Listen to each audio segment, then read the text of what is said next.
सभी को प्रणाम, राधे राधे। हम लोगों को अपने धर्म ग्रंथों का अध्ययन स्वाध्याय अवश्य करना चाहिए।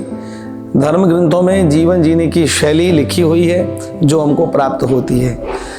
जैसे आप लोग किसी भी एक मशीन को बाजार से खरीदें तो उसके साथ में आपको एक बुकलेट दी जाती है। बुकलेट इसलिए कि उसमें लिखा रहता है कि how to operate this machine, this instrument. छोटा मोबाइल खरीदें उसके साथ में भी एक किताब आती है, और यदि आप एक बड़ी कार खरीदें उसके साथ में भी एक बुकलेट आती है। यदि आपने उस बुकलेट के अनुसार काम किया तो वही कार जिसकी उम्र 15 साल अनुमानित है वह 20 साल चल जाती है, और यदि आपने उस बुक के अनुसार काम नहीं किया तो वही कार 15 साल की जगह 5 साल में भी कबाड़ा हो सकती है।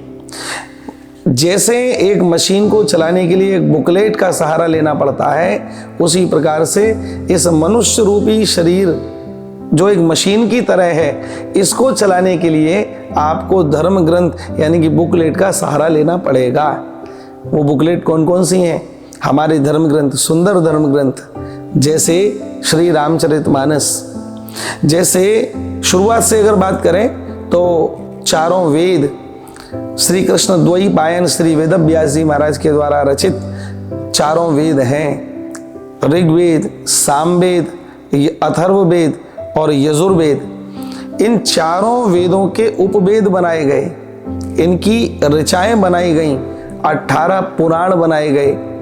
महाभारत और श्रीमद् भागवत ये सुंदर ग्रंथ बनाए गए। महाभारत में से सुंदर एक ग्रंथ प्रकट हुआ जिसको हम लोग श्रीमद् भगवत गीता कहते हैं। इनमें सारे ग्रंथों में जीवन जीने की बहुत अद्भुत शैली लिखी हुई है। चारों युगों में हमारे महापुरुषों ने कैसे जीवन को जिया, वह सब कुछ आपको इन ग्रंथों से प्राप्त हो सकता है। वर्तमान के समय में तो 2 ग्रंथ बड़े उत्कृष्ट ग्रंथ हैं। एक श्री भक्तमाल जिसमें भक्तों के चरित्र लिखे हुए हैं। कलयुग में कैसे जीवन को जीना चाहिए ये हमको भक्तमाल से पता चलता है, तो भक्तमाल को जरूर पढ़ें।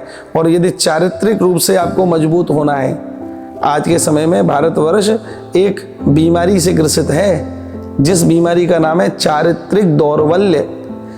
इस चारित्रिक दौर्बल्य नाम की बीमारी से यदि बचना है तो श्री रामचरितमानस और श्री भक्तमाल जैसे ग्रंथों को पढ़कर के जीवन में उतारना आज के समय में आवश्यक हो गया है। इसलिए मेरी प्रार्थना आप सबके चरणों में है कि आप लोग इन ग्रंथों का जरूर स्वाध्याय करें। इन ग्रंथों में महाभारत वेद व्यास जी की रचना है, लिखा गणेश जी ने है। 18 पुराण ये भी वेद व्यास जी की रचना है, और रामचरितमानस गोस्वामी तुलसीदास जी महाराज की रचना है। रामायण इसको संस्कृत में लिखा गया है, यह महर्षि वाल्मीकि की रचना है। कभी कभी बच्चे कंफ्यूज हो जाते हैं। IAS PCS के एग्जाम्स में भी ऐसे प्रश्न आ जाते हैं जिसमें रामचरितमानस लिखा होता है पर बच्चे वाल्मीकि इनके राइटर को मान करके टिक कर देते हैं, जो गलत है। तो आपको यह भी बात जाननी होगी। और कल के एपिसोड में मैं आपको अपने ग्रंथों में श्रेष्ठ ग्रंथ श्री रामचरितमानस के विषय में कुछ जानकारियां दूंगा, तो आप कल के वीडियो को जरूर सुनें।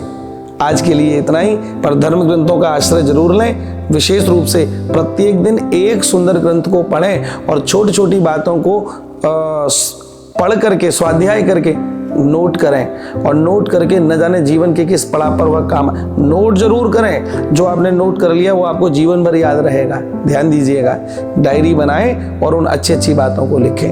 रामचरितमानस के बारे में कल बताएंगे। आज के लिए इतना ही। राधे राधे।